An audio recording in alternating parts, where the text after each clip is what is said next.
SeqMan Pro offers a feature called Assemble in Groups, which enables you to assemble certain groups of sequences separately, each into its own config.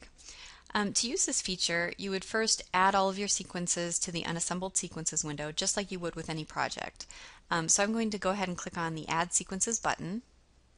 And for this example, I'm going to use the SNP demo data that is installed when you install LaserGene. And as you can see, this is a very small data set. It contains one reference sequence and the forward and reverse paired end reads for 3 different samples.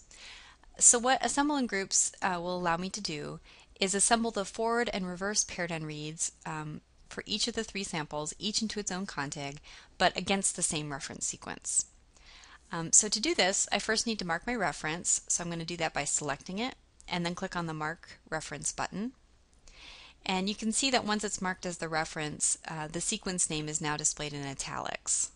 And then I can go ahead and click on the Assemble in Groups button, and that opens up a new panel at the bottom of the window, which is asking me about the naming convention used for my sequences so that SeqMan will know which sequences should be assembled together as a group.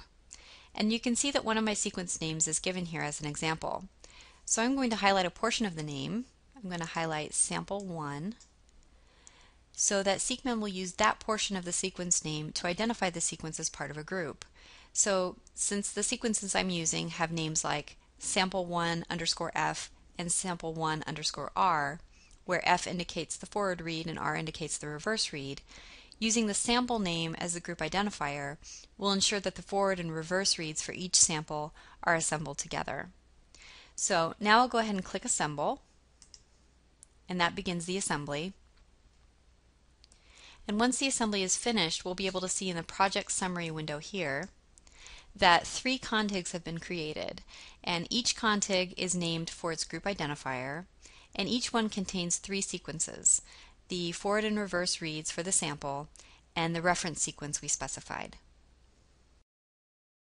So that gives you an overview of how to use the Assemble in Groups feature in SeqMan Pro.